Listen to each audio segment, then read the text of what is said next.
Alright everybody, I got my brand new aluminum threaded, I guess you could say, adapter for the heater. Looks really nice, doesn't it?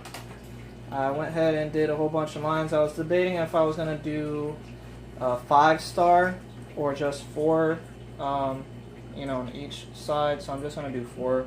I do have enough for 5 heater cartridges. So I'm going to just attach a C-clamp so that way I can keep this in place. Make sure that I have this mounted in the right spot that I need to have it at. And then with the C-clamp clamping this down, I won't actually have to worry about it moving anywhere.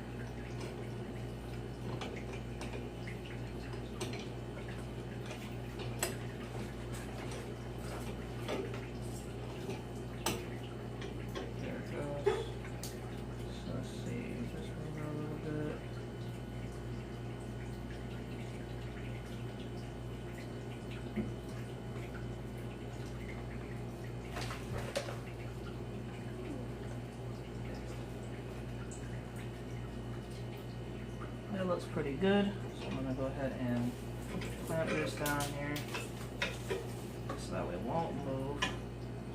Yeah, it's nice and sturdy.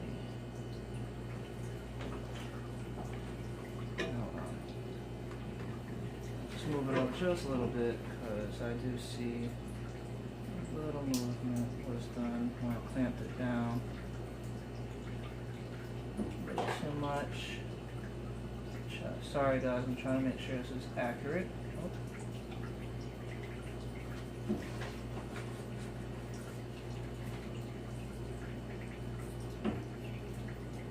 See, if I had a laser guided one, it wouldn't be a problem, but I don't.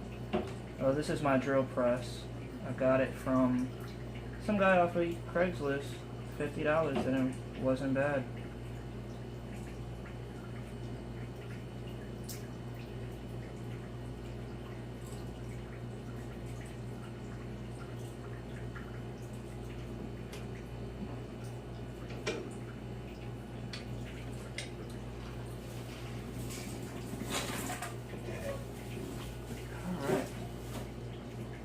And that kept it in place for me, so that's good. And this thing isn't going to move, so that's good too. So now that I got the C-clamp on there, what I'm going to do now is actually get all this actually drilled through.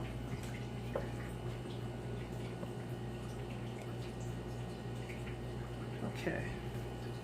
So let me go ahead and plug up my drill. Everything should be a-okay, and I do have some WD-40 here to help with the drilling process to make sure it's not acting weird. I'm going to turn it on. Sorry if this is super loud or not. Oh, my mistake. Alright everybody, I'm back. I got my new heater attachment for the Filastruder version 2.0. And this right here is the aluminum block that's going to hold all the heater cartridges that you will get for your 3D printers. And I got this little can of WD-40. Well, actually it's kind of a big can, but that'll help with the drilling process. So let's go ahead and start it up.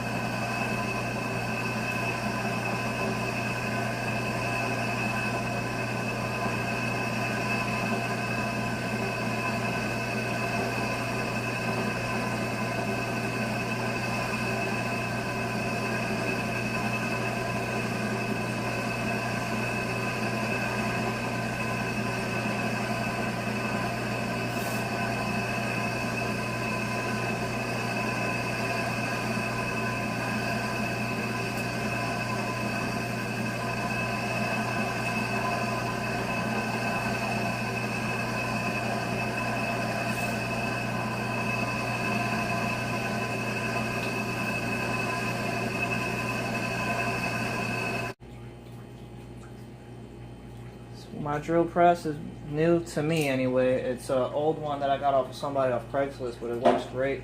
Only cost me $50. And I see the hole, but it looks like it needs to go a little deeper because my heater cartridges, which I'll show you in a second. Alright, and this is what it looks like. These are my heater cartridges. I have plenty of them now. I have 5 that came in a pack. That came together. It was a pack of 5 for like, I want to say like 10, 11, maybe like $12 tops. I can't really remember the price at the moment. But these are the heater cartridges that go into your regular 3D printers. And it heats up to like 240 is usually what they use for ABS, and that's the hottest plastic. That's the highest temperature for the plastic that you're going to be melting. But like I stated, it's a little too short. I gotta drill deeper into there, so I'm gonna spray a little more, and we're gonna go ahead and start this back up again and show a little deeper.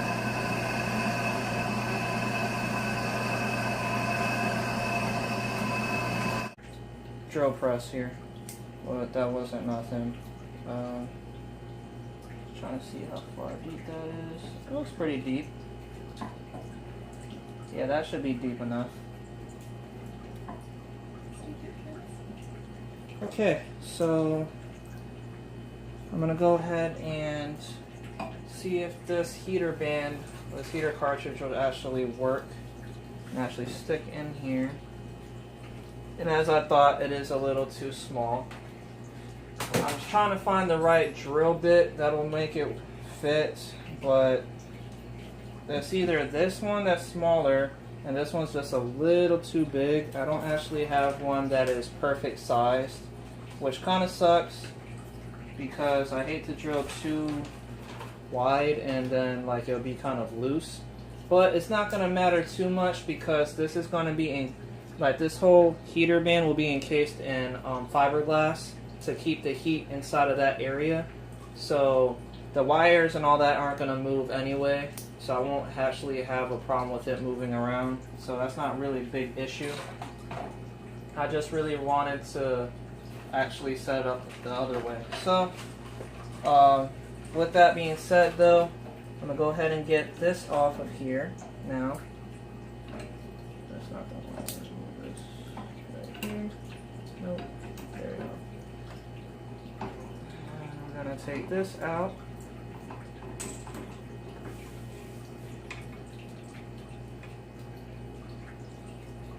I don't want to really move it from that spot, but it looks like it may have to be. Okay, so at least I got a hole started here, and then this was the bigger one that I was mentioning earlier.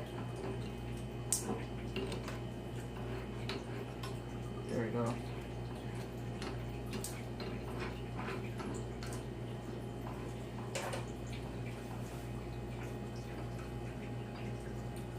Alright, let's go ahead and get this one tied in here.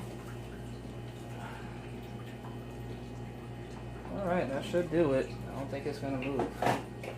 So yes, let's go ahead and try to drill this out a little more here. I don't think I moved anything, so that's good. It's pretty stuck there. So go ahead and add a little more WD-40.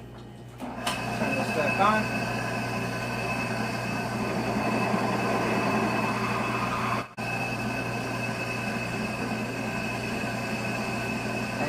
You just have to work slow at this because you don't want it to get stuck and spin off and all that extra stuff.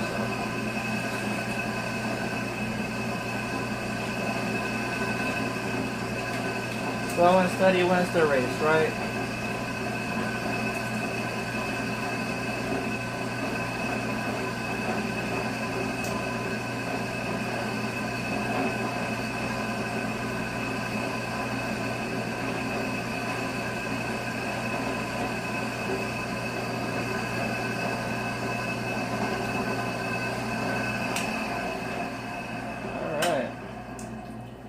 Look at all that aluminum that came out of there. Looks like tinsel, doesn't it? Okay. So now that I got that, spray again.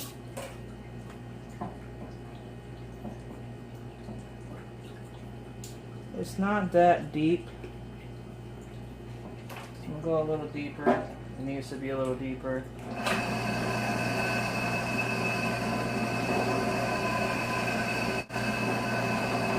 That seems like that'll do.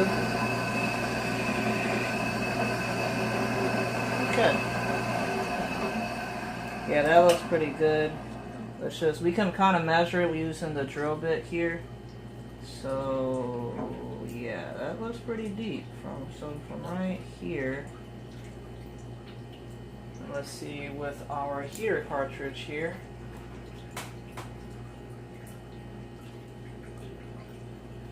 Oh yeah, pretty much it's gonna be right on point there. Okay. So to test that out, let's just go ahead and, since we're done with it, we'll go ahead and remove the C-clamp. Set that to the side here. Ooh, it's kind of hot too. Well, it's to be expected with all the friction.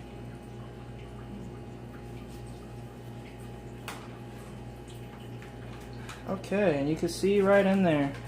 Look at that, pretty deep hole. Looks really nice, professional and clean. And now let's see if we can get one of our heater cartridges in here.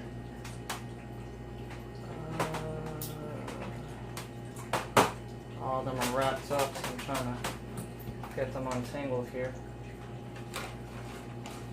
Goodness. You're just being a pain right now. Why are you being like this? Makes no sense. Okay, got it. Now, with the heater cartridge, let's go ahead and see if it'll slide in there pretty well. Oh. Okay. It's nice and clean and inside for the most part. Got a few little blemishes, but and it slides in there pretty well. Like I said, it is a little loose.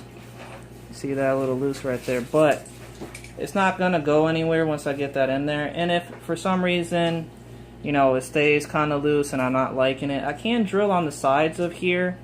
You know, drill a hole and mount it down with a screw to lock it in place. So that's not gonna be an issue either. And then all I have to do once I drill a hole all the way through it and lock that into place, I'll get like a little screw that will screw all the way in if I have to tap it. So let's go ahead and start the next one. I'm going to go ahead and do all four since I already showed you how to do it. Just was showing you how I'll get this set up. Everybody, that's it right here. This is the final piece of it. So this is what it looks like. It's all squared away. Looks great. See all four holes. They look pretty centered for the most part. I mean, it could be off a little bit, but hey, as long as it's working, that's all that counts, right? So, let's go ahead and show you what it looks like with the heater cartridges in.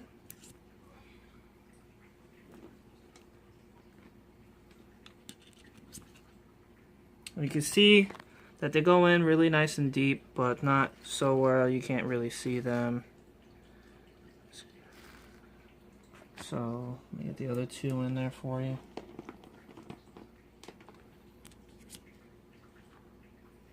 And the last one here. And there you have it. All four of those will be in there. They're mounted pretty slick. And like I stated, I'm gonna have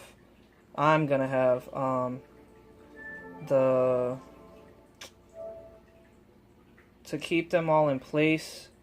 I can drill, like I said, a hole to the side here. It drills all the way into this hole. That'll mount a screw and thread that in, so I'll keep it all in place. Or what I'll do is just use the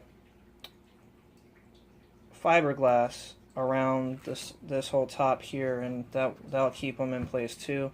I really doubt that they'll fall out, but just to be on the safe side, I'll go ahead and do that. I mean, either way, I'm going to have the fiberglass around here to insulate all the heat and make sure it's only at this tip. But I'm going to go ahead and show you guys what it looks like with it all put together, so just give me a moment here. Alright everybody, and there you have it. You can see looking amazing right now. That's the 1.75 millimeter hole.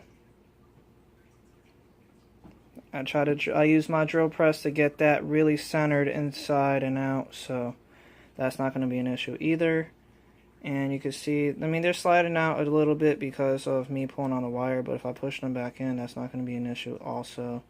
And with the, like I stated, with the fiberglass wrapped around here and aluminum tape and all that, it'll definitely keep those in place. And I don't even think I would have to drill a hole for each hole on the top center to get those mounted in there nice and sturdy. So I like it. It looks really decent and looks like something that you could, I don't know, it looks serious right now to me.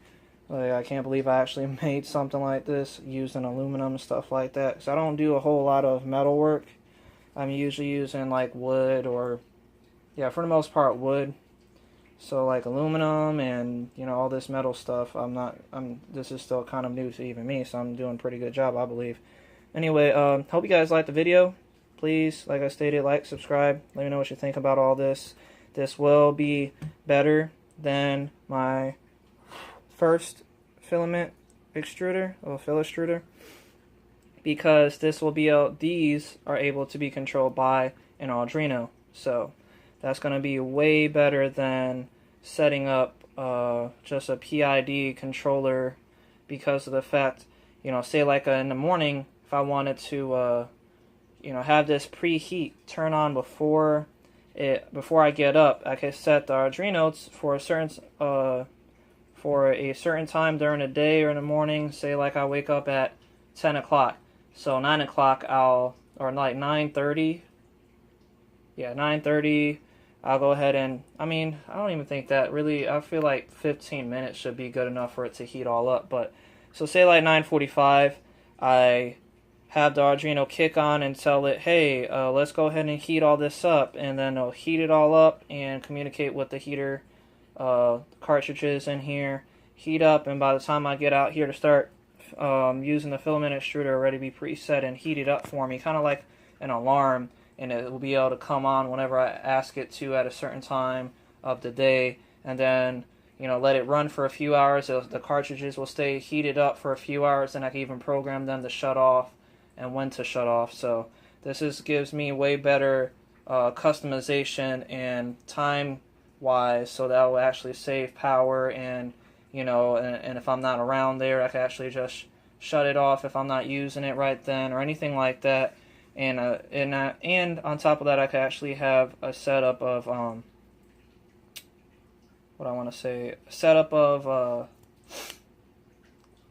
factory settings, to where there are a bunch of safety protocols built into the Arduino code, so where, you know, it doesn't get too hot, too cold, or anything like that. And I can already have preset temperatures for like ABS plastic and PLA and regular plastic bottles, stuff like that. So this will definitely be a way better situation, way more customization set up for all this. And on top of all that, there was something I needed to say about this setup also. I just can't remember at the moment. But yeah, other than, you know, kicking it on and getting it all squared away, preheated and all that. Oh, the other thing was, I will have to drill one more hole, and that's just for my thermistor, you know, the temperature sensor, to let me know the temperature that's inside of this part of the cylinder. So I'll have to drill a little hole and get the temperature sensor mounted in there also somehow. I'm not sure if I'm going to do it on the side here somewhere, so that way it will just, you know, I'll just drill some small little hole to slide my temperature sensor in there, because they're not big. The temperature sensor is like a really small little, like, they kind of look like a little water droplet. And all you're going to do is just drill a little hole, slide it in there, and just, you could tape it up if you wanted to. I do know that there are some thermistor sensors out there that you could buy for 3D printers that actually are connected to a little bolt, and the bolt actually you'll just actually be like, looks like a regular bolt from like a nut in a bolt or whatever. So the bolt will just screw in, And as long as there's a threaded, you know, piece inside of here, I could just thread a, you know, tap this, thread it, you know, and put a bolt in there with the thermistor attached to it and all that. So if I want to do that, I could do that also. Still got plenty of different ways I can mount the thermistor. I'm not too worried about that because of the fact, even if I just taped it on here, it would be completely fine. Nothing's going to happen to it. But I'd rather just, you know, drill a little hole and get that mounted in there somehow. So, yeah. Other than that, you guys have a great day, and thank you for subscribing and watching my videos. You guys are great, and I'm still going to be putting out more episodes of this for upgrades and when I'm done putting it all together also.